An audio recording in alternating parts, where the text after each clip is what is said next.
Good morning, everyone, and welcome to another edition of both On the Mark and Artsbeat TV and radio here on Westfield Community Programming Channel 15 and 89.5 FM WSKB. For this double show, I'm your host, Mark Auerbach. Peter Coles is our chief engineer, and we're going backstage at Barrington Stage Company in Pittsfield, Massachusetts.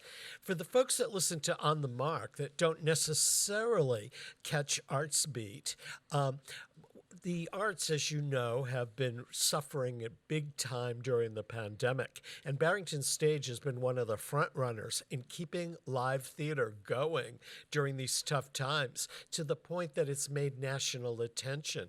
To those of you that are Artsbeat listeners primarily, here's an opportunity to learn a little bit about how a theater's innovation kept it going and around and about. So joining me today is Charlie Siedenberg, who is one of the artistic associates at Barrington Stage Company.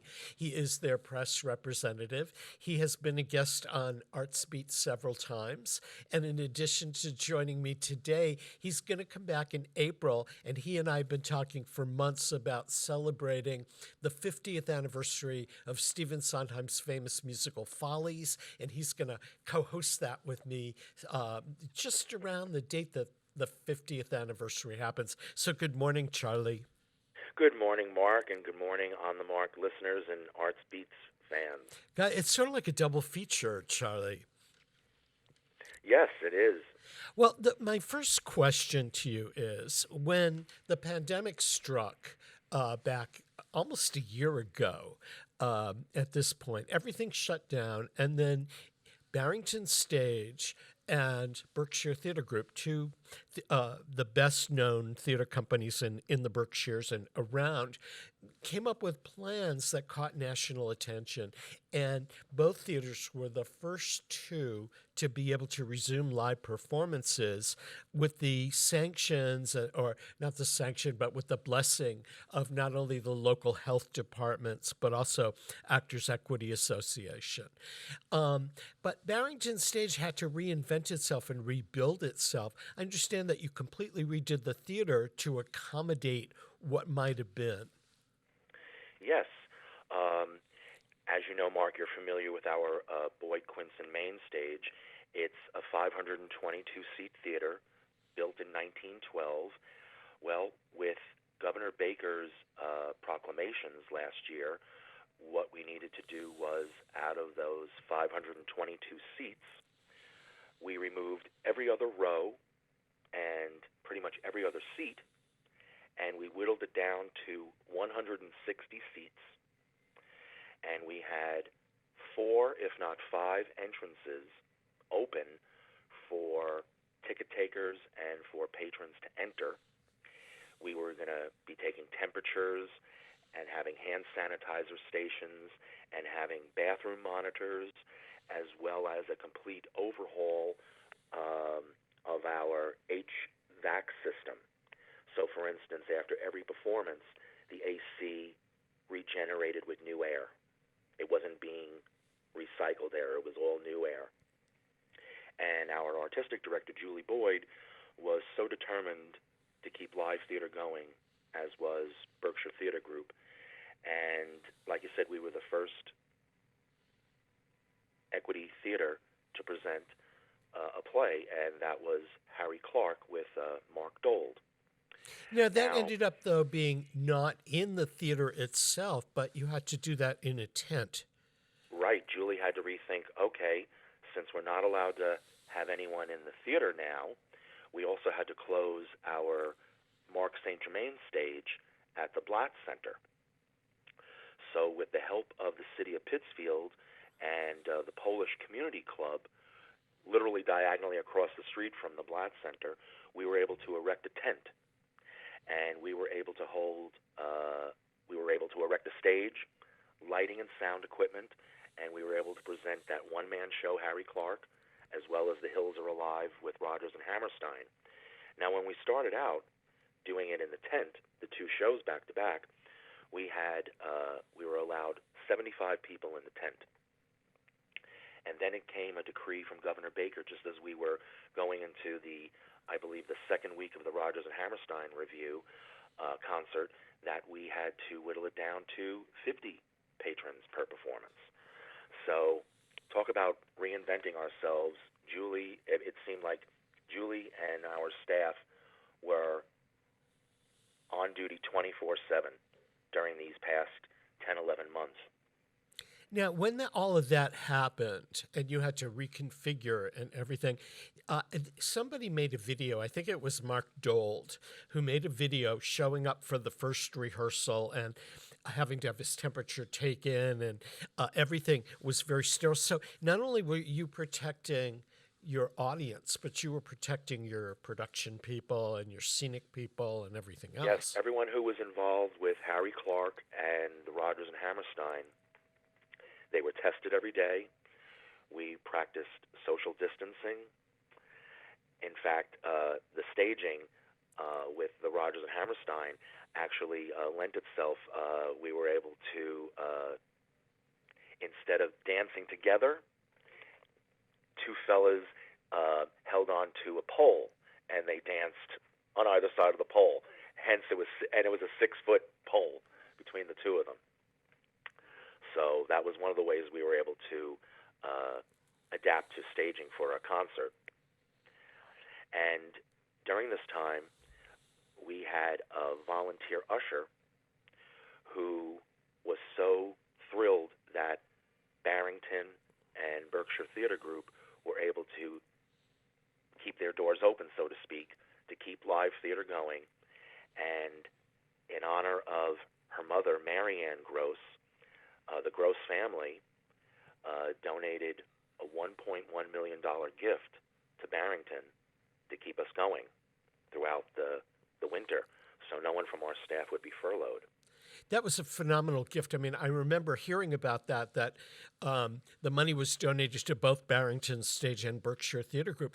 And I was curious if the family had actually attended performances or knew of Barrington Stage or Berkshire Theater beforehand. Yes, as a matter of fact, Mrs. Gross had last attended our summer 2019 production of Into the Woods. Was it a surprise to Barrington Stage when that gift was made? When the call came in August, our director of development just about fainted when she took the call from the Gross family. Yeah. Wow. And so that has, I mean, here we are in the middle of winter and it's kept you guys going. But you also were able to put some stuff on video and stream some things. I saw a wonderful holiday cabaret that came out of Barrington Stage that was available. And not too long ago, you had arranged for me to chat with the actor Peggy Farr Wilson, who's been in the 10 by 10 festival every year. And she said that they were just beginning rehearsal at that point to do a what do you call it, a stream of that. So that I would assume is upcoming. Yes, we had to move back the rehearsal start date, but we're starting February 16th. And we'll be taping at the end of February for live streaming, and I'll certainly be sending you a release on this, but we'll be doing live streaming from March 11th through the 21st. Yeah, and that's something that, I don't know, for me personally as a reporter covering theater, that's the most exciting thing that Barrington Stage does, because it is so different and so unique. It's 10-minute plays done back-to-back, and they're all new. Some are comedy, some are drama.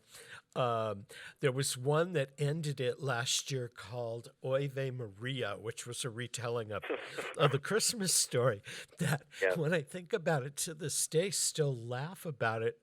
I walked out of the theater just in hysterics. And, you know, I don't know about you, Charlie, but for me, not having seen, actually gone to a real show in so long, you kind of grasp at some of those great moments of theater you've had pre-pandemic. And certainly that was one of them. Indeed. So you'll be able to do that in terms of a 2021 season. I mean, you had initially said that the 2020 was going to move like everybody else was planning to do. But do you have any idea at this point in time whether you'll be able to do a traditional or season or an innovative season? Any, uh, assuming that people might be vaccinated by summer? Well, as of right now, we are shopping around for a space to erect a tent to be prepared to do outdoor performances again. Now, the main stage theater is still prepared should Governor Baker allow performances to take place inside a theater. But as of right now, we'll be in a tent for 2, if not 3 productions right now. Okay. For the 2021 season. And I'm sorry to say that we won't be able to present South Pacific as we originally wanted to do in 2020 and as we wanted to do in 2021 because of new rules and regulations put down by Actors Equity Association. And we certainly understand that. And we'll present it, pardon me, we certainly will present it at some point, but certainly not this year. Yeah, and I would assume that, I mean, it's one thing to have actors on stage, and I know they have to be placed 6 feet apart or something like that, but aren't there more restrictions when somebody sings? Yes. Yes. We're not allowed to do any singing inside the main stage, unfortunately. So we're looking to present another outdoor concert honoring another famous composer or composing team for the month of August.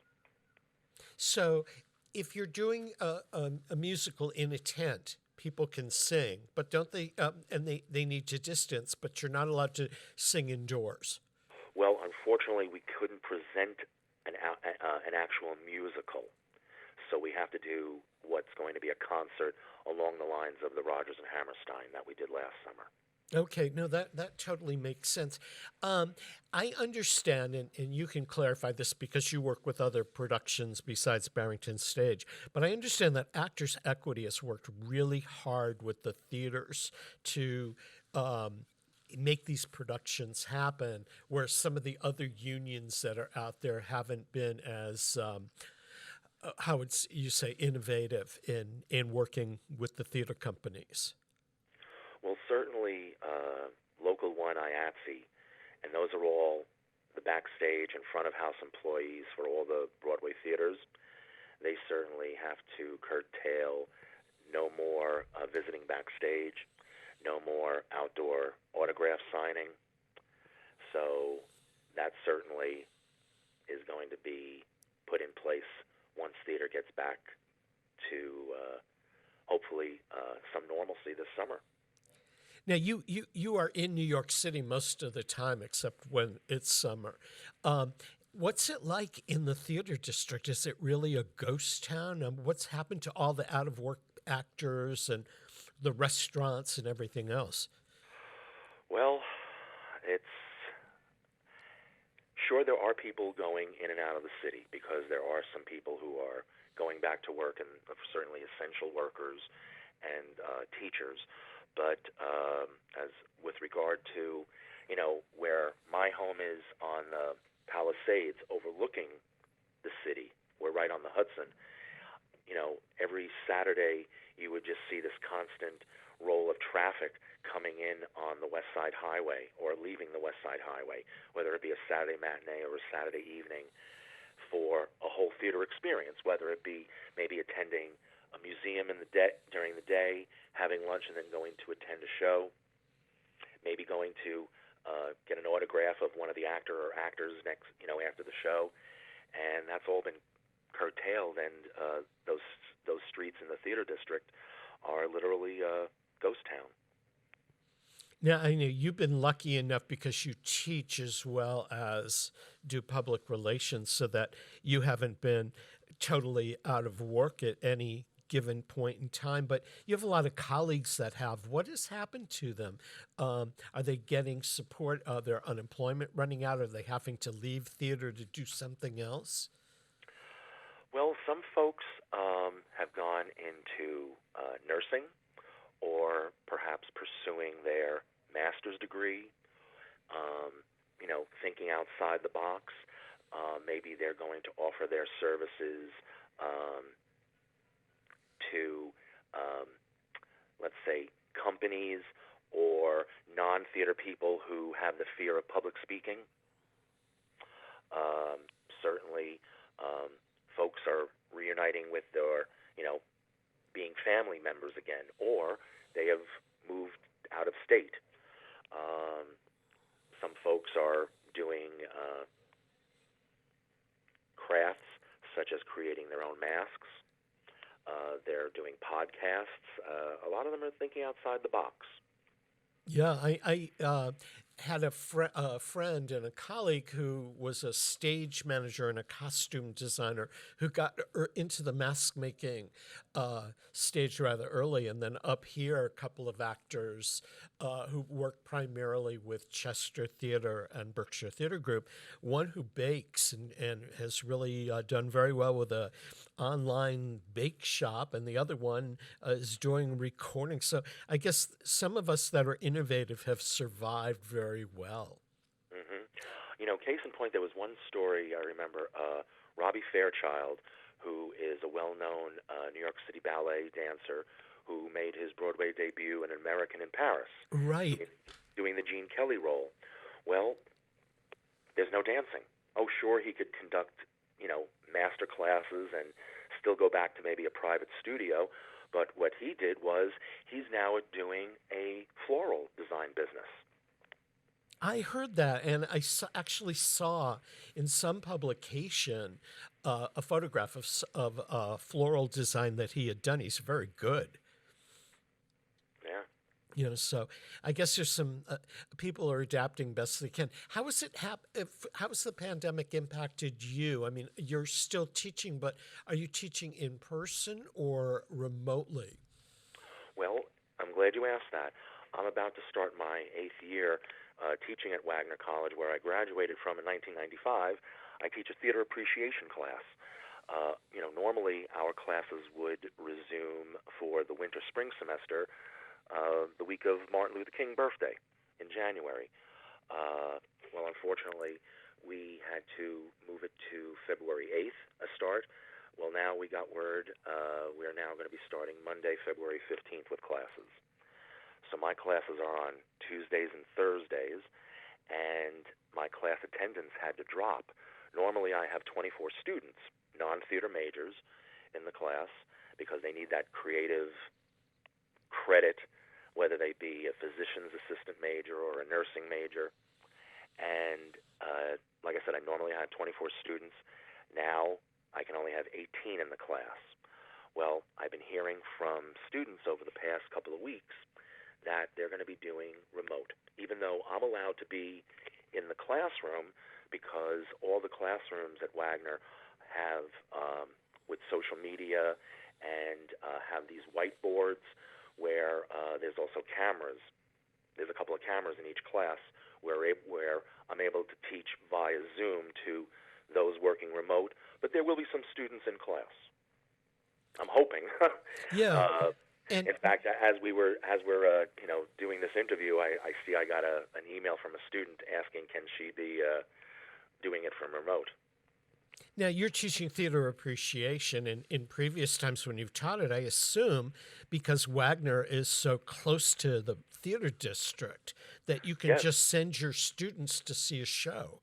What do you do when there are no shows? Well, normally I would take a group. Sometimes we would have to break it up into 2, if not 3 groups, and I would do a tour of Times Square.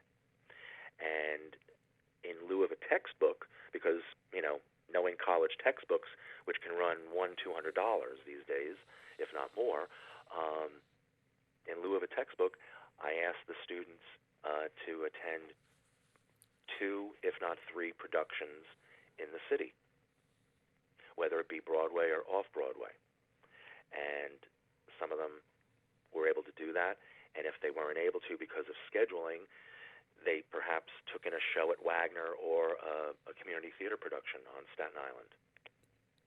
So this year, with no shows, are you going to be requiring them to watch something being streamed or see something that's been archived from a production or something like that? Well, they'll all be asked to join the mailing list for BroadwayBriefing.com, which is a daily newsletter, and it's in conjunction with Broadway News. And so they sign up their email address, and they get a link to the various news stories, whether it be Playbill, New York Times, regional news, Boston Globe, the other theater sites such as Broadway World, Theater Mania, and also they'll have to read news on Playbill. And with the help of Julie, my students will be able to watch the streaming of the 10 by 10 plays. That's terrific. Yeah, that Broadway briefing, I unfortunately don't have it in front of me to give out to our listeners, the website. I subscribe to that. And it's kind of literally www.broadwaybriefing.com, and, they'll ask for some data entry, your name and address, and they won't share it with anyone else. And within a day or two, you'll start receiving the news. It's really a wonderful catalog of it's everything from what NPR is reporting on theater to the New York Times, Playbill, Theater Mania, Broadway World. Who's celebrating Broadway birthdays, what show opened up on this date, and what shows might be streaming this weekend. Yeah, it's just a great little. It's a great way to start the morning. Yeah. Yeah, we're going to take a quick break, Charlie, to acknowledge the underwriters that make On the Mark and ArtsBeat available to everybody. We're chatting this morning with Barrington Stage's Charlie Seidenberg. We will be back after a couple of underwriting announcements. I'm Mark Auerbach for On the Mark and ArtsBeat, and our chief engineer this morning is Peter Coles, so don't go away.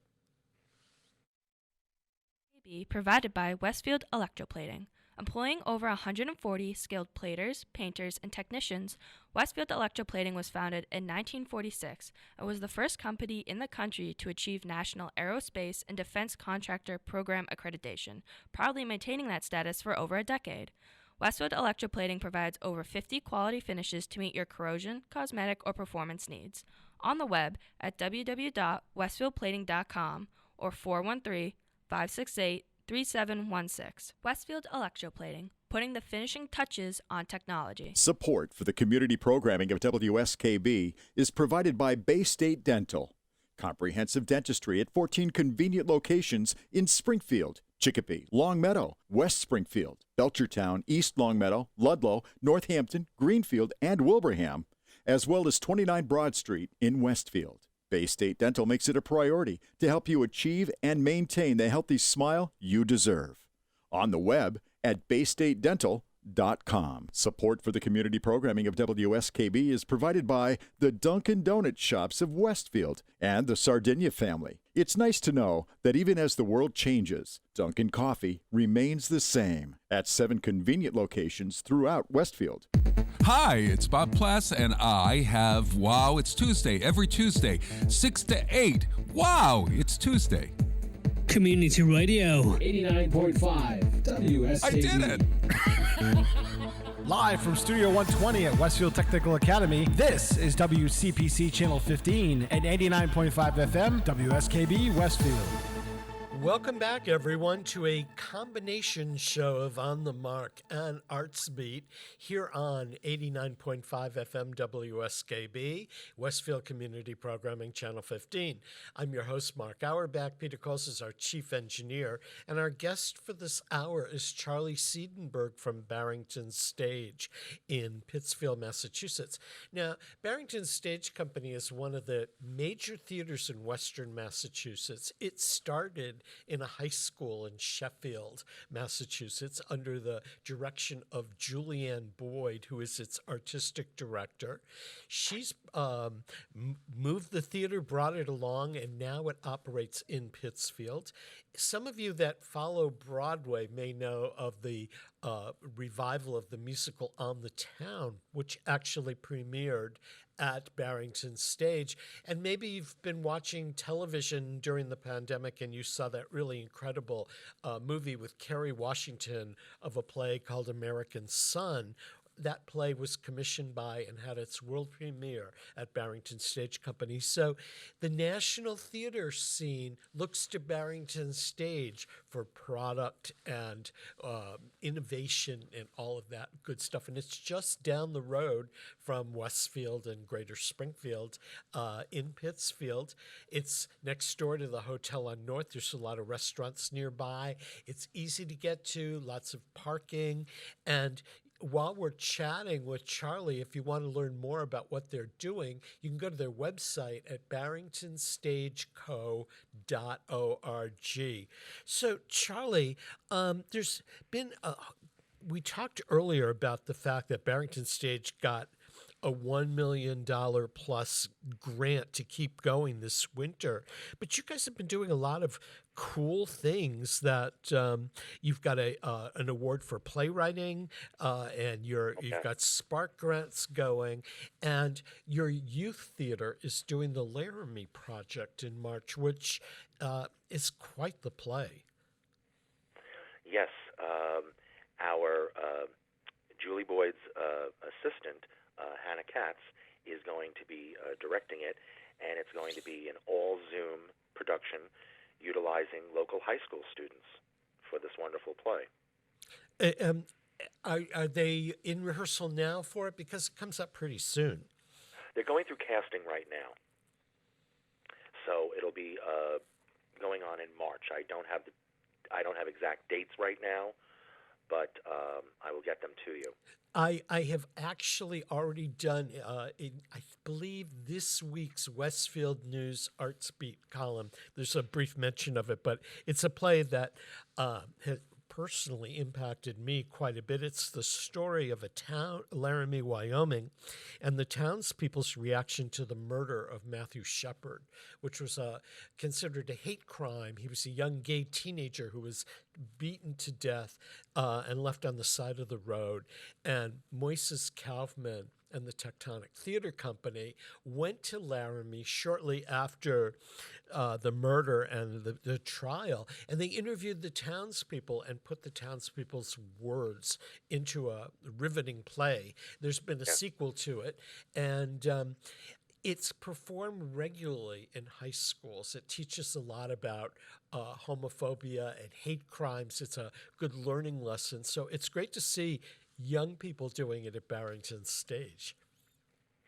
Yes. On the main stage, we had previously presented the Laramie Project 10 years later. So it's nice that we're going back to the original piece. Yeah. And this time with people who are of Matthew's age. Plus, I read something. Matthew Shepard would be like in his 40s now if he were still alive. This took place in the late 1990s, and the play is still as riveting. The story needs to be told and needs to be told. So kudos to Barrington Stage for doing that. We talked a little bit about the 10 by 10 New Play Festival, which is all new work. Barrington Stage is known for doing new work. You've got a playwriting award that you put out there. What is some of the history of plays that originated at Barrington Stage and were developed there? Well, when we were developing our mission statement for the new year, we were going through our history of all the works that have been presented, and Barrington Stage has presented 36 new works, and 19 have moved to various places, whether it be Broadway, off-Broadway, to regional theaters around the country.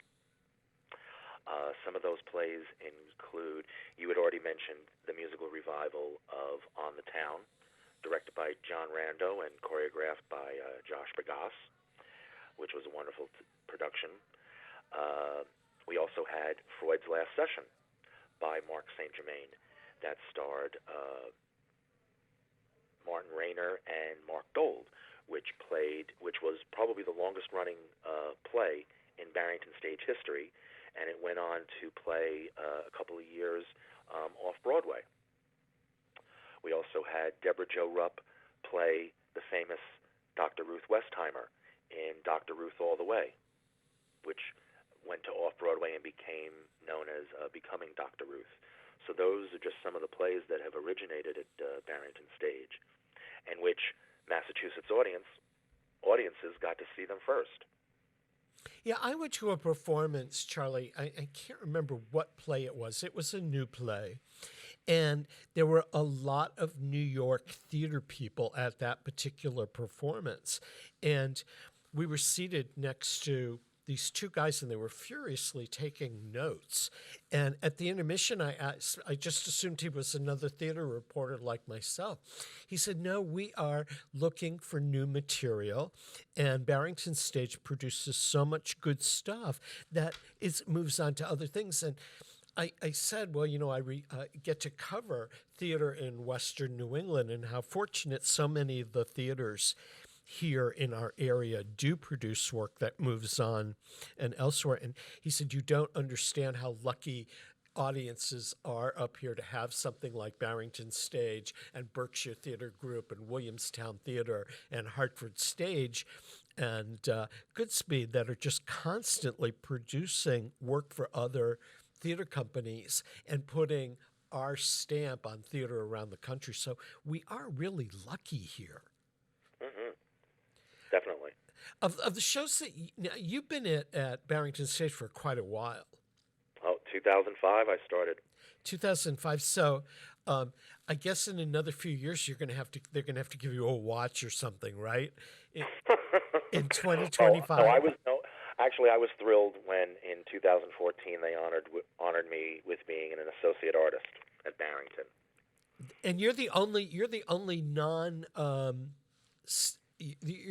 only offstage person to have that honor, correct? Well, we do have certainly playwright Mark St. Germain and scenic designer Brian Prather, lighting designers Scott Pinkney and David Lander, but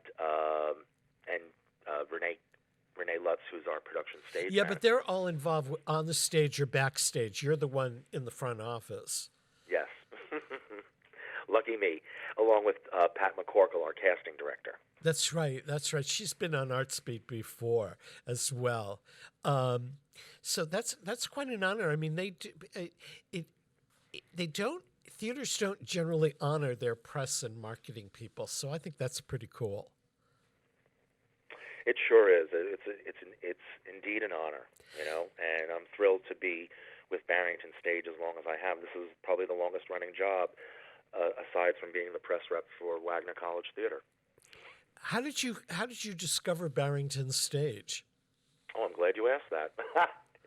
It was late March of 2005, and I went on to Playbill Online to their job listings, and it said Barrington Stage looking for a full-time year-round publicist, starting with Follies. Well, I just about jumped out of my seat and got on the phone and called Barrington Stage and told them I had just seen this ad on Playbill and to take it down because I'm their man. And they told me that Julie Boyd was in a meeting with the scenic designer Michael Anania. They were going over the production of Follies and the importance of being earnest, which he was designing that summer. So I texted him saying, please tell Julie I want to be the next press director for Barrington Stage. And sure enough, first week of April, Julie interviewed me at her home on Central Park West, and the rest, as they say, is history. And here you are. Now that the theater's pretty much year-round, I mean, I think there's a little brief time of hiatus right after the holidays, which was not the way theater in the Berkshires was 10 years ago, even. Are most of the people, including Julie Boyd, in the Berkshires year-round, or do they go back and forth to the city? Julie has residences both in New York City to be near her family, but also a residence in Pittsfield because of her work. She may have to go to Boston, and she also wants to be in residence at Barrington. Have you noticed in the time that you've been there that more and more people on the artistic side, actors, directors, designers, that used to be New York-based and might work up here, have moved up here and are still able to have their national careers? Oh, sure. Folks like Bill Finn, who I'm sure still maintains a residence in New York, but he's living here in the Berkshires now, as well as other publicists from New York City and designers and actors, directors living up here. Yeah, because I understand. I mean, I live here full time. I gave up my apartment in New York a long time ago, but I understand that for a lot of folks that have been in New York, especially in the pandemic when things got tough, they said, well, gee, I could live up in Western Massachusetts and be in the city in 2.5 hours and have the city next door. And there's been just this drove of people moving out of New York and up into this part of the world. And they're able to find a lot of work here and go back and forth. Or work from home.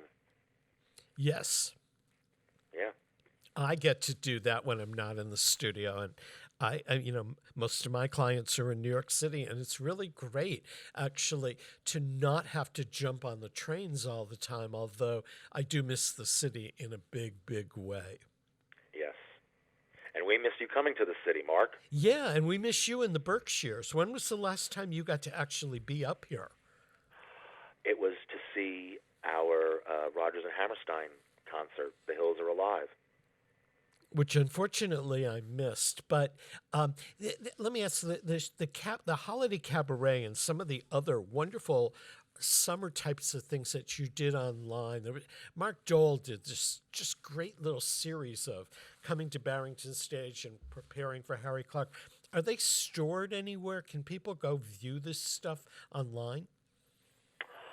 I wish we did make that available, or I think Mark was just doing it on his personal page, not necessarily on Barrington, unless if people wanted to scroll through our Facebook page, it might be on there. So a show like the 10 by 10 New Play Festival, which will be streamed, Yes. will only be available for a certain period of time. Yes. Normally, we would begin performances Valentine's weekend and run for 4 weeks through the second weekend of March. But due to working with Equity on this and also having to not have it open to audiences, we're going to film it on the main stage in a 4-camera shoot and stream it from March 11th through the 21st. And this year, our 10th year, will reach 100 new plays, all 10 minutes in length. That's amazing.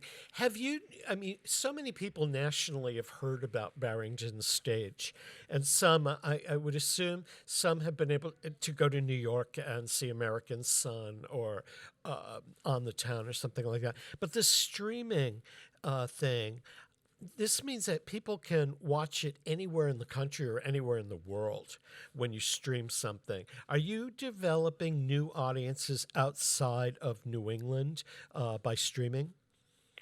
Believe it or not, when we presented Harriet Harris in a streaming of Mark St. Germain's play Eleanor about First Lady Eleanor Roosevelt, we found out we had audiences out in California watching this streaming. And it's very interesting. I was doing some research on Harriet, and I was reminded by my companion that Harriet on the Netflix series Hollywood plays Eleanor Roosevelt. I didn't know that. Yes. And back in the early 2000s, she did a play called Rude Entertainment by Paul Rudnick. and she played Eleanor Roosevelt in that play as well. And now with Mark St. Germain's play, talk about things happening in threes. She's making a career playing Eleanor Roosevelt. She's a phenomenal actor who's performed so many times, either at Barrington Stage or Berkshire Theatre Group. I almost think at times that she lives here. She does have a residence in Massachusetts. Because she, I got to interview her several years ago, and it was like talking to a neighbor. I mean, she, knew she was dropping, well, I have to stop here and get this here, and it was all out of the way places and stuff. And I thought, well, she must live here. She's not a visitor, but she's done so much work nationally, and so many other people that come to Barrington Stage again and again and again, like Deborah Jo Rupp from that 70s show. She's there she's at Barrington Stage a lot, and Jeff McCarthy.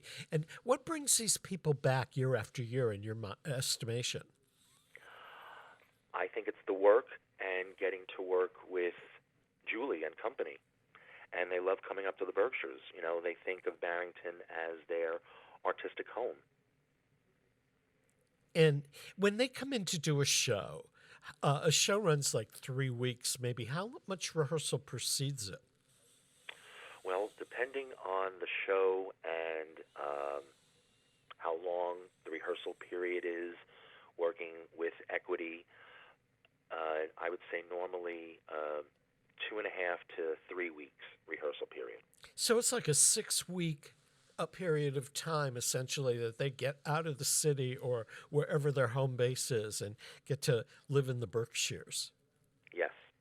And we provide actor housing, and we would pay them the going equity rate, as well as contributing to their health and pension. So it's a good opportunity for them. Yes.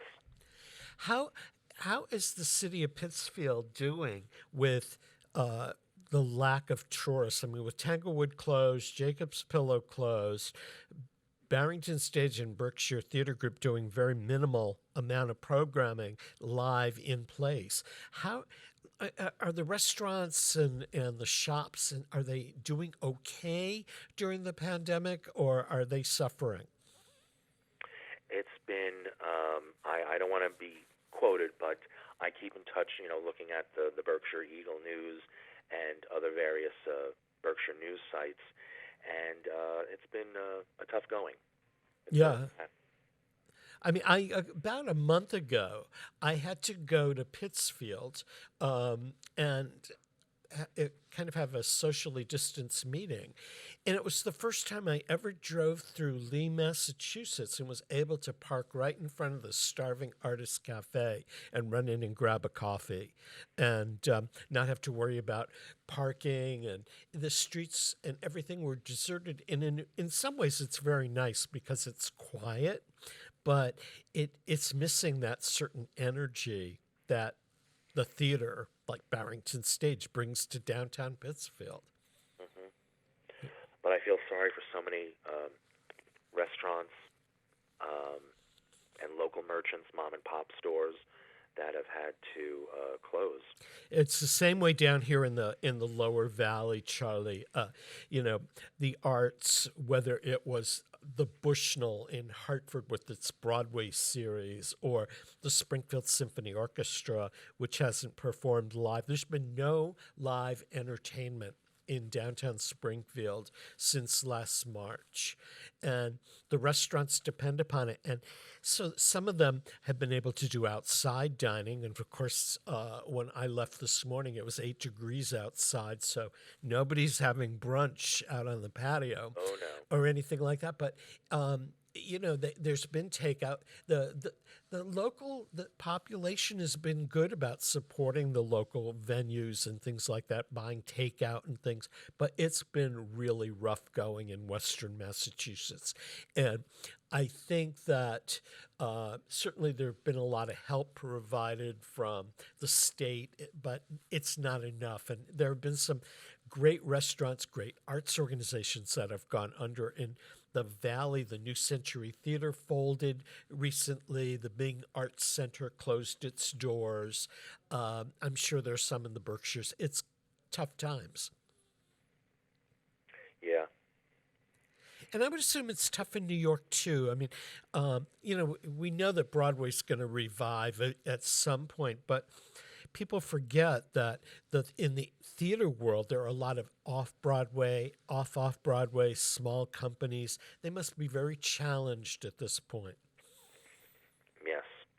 I mean, there's only so many times they could be doing Zoom readings and, trying to keep actors and creative teams working. Yeah, and in terms of New York, is a lot of these small theaters doing Zoom things and stuff? Because if you don't read Playbill or Theater Mania or BroadwayWorld.com, you have no idea about the second level of theater other than what you know about Broadway from afar. Well, for instance, Jesse Berger, who's been up to direct Sleuth for us up at Barrington Stage. Jesse is the artistic director for Red Bull Theater off-Broadway, and he's been keeping things going with Zoom readings for his company. And Patrick Page is currently, it's a New York Times Critics pick, he's currently playing Shakespeare's villains in this one-man play that's being presented through the Shakespeare Theater Company. Charlie, do you think that the pandemic is going to influence plays, not only about the pandemic and people's experiences about the pandemic, but do you think that live stream theater will have a place when we're able to really go to the theater again? I think it will. We may see it, on a pause perhaps, but I certainly think it'll be the thing for a new generation that maybe are cautious about attending the theater, and if they can get it on their laptop or on their mobile device, then bully for them. I find it difficult personally to sit. I mean, I can stream something on a television set and it's okay, but I find it really difficult to sit and watch on my tablet, watch a show. Or, it's convenient, but it's not the same.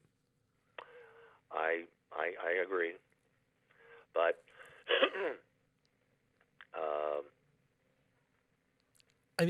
I found during the pandemic, you search around YouTube and you can find all kinds of bootleg productions of musicals or legitimate productions of musicals or old movies and things like that.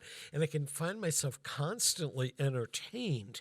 But watching, for example, an old Tony Awards program on YouTube on a tablet just isn't the same thing as going out and sitting in a real theater.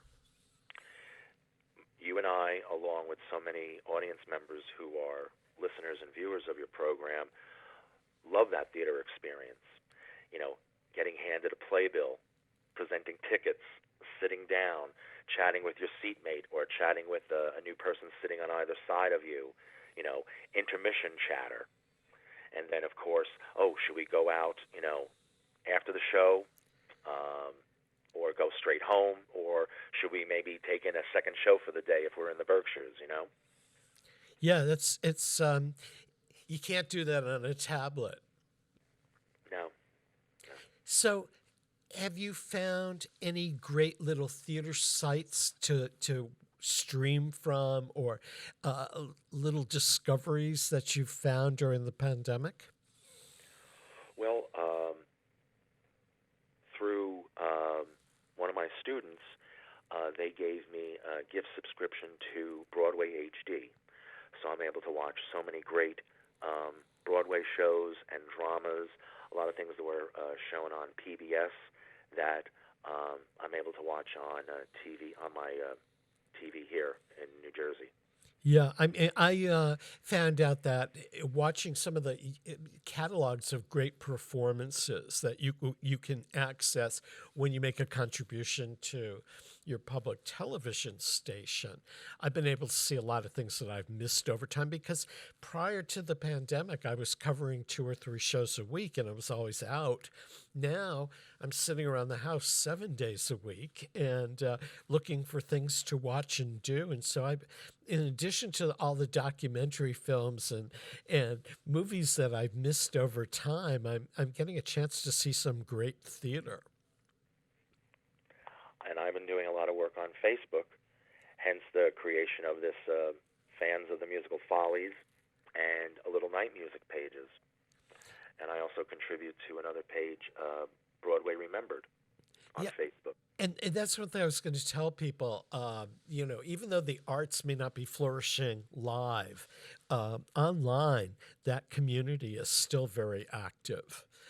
Whether it's stuff like the Follies page, the fan page for Follies that you created, but there are also some pages out there on Facebook of people that are, out of work designers, out of work actors that are helping each other, not only supporting each other in a community that's where things are tough, but they're offering resources. There's one site that I found that was talking about where individual artists could go to look for grants to work on their paintings and sculptures and things like that.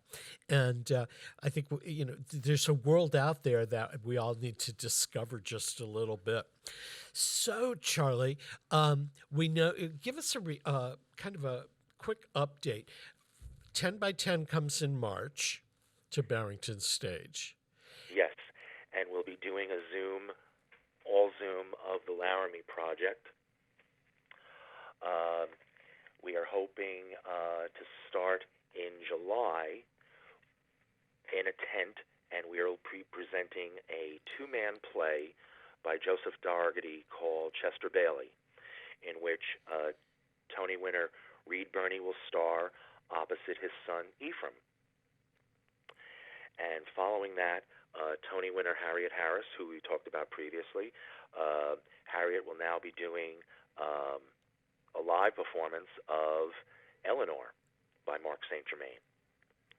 And then Julie Boyd will be directing a concert honoring a composer or perhaps a composing team similar to the Rodgers and Hammerstein concert that we presented last summer.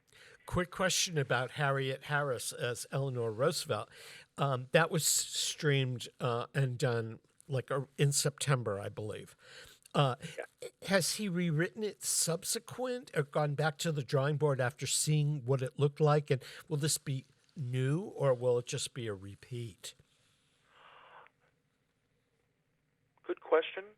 I have a feeling when they're in a rehearsal room and they'll be preparing this, I wouldn't be surprised if Mark might make some tweaks. Any good writer is always constantly rewriting, adding to his work or her work. And I know he has a theater named for him at Barrington Stage, and he's an artist at Barrington Stage. He's produced, or I shouldn't say produced, but written so many plays that got their start at Barrington Stage. Yes, plays like The God Committee and Freud's Last Session and Dr. Ruth All the Way and now Eleanor. And there was one about a group of guys in the woods, something camping. It was Camping with Henry and Tom. Yeah. Yes.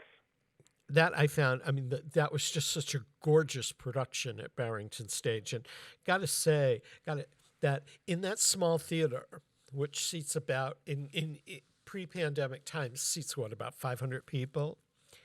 Well, our main stage is, the Boyd Quinson main stage is 522 seats, and the St. Germain stage is now 138 seats.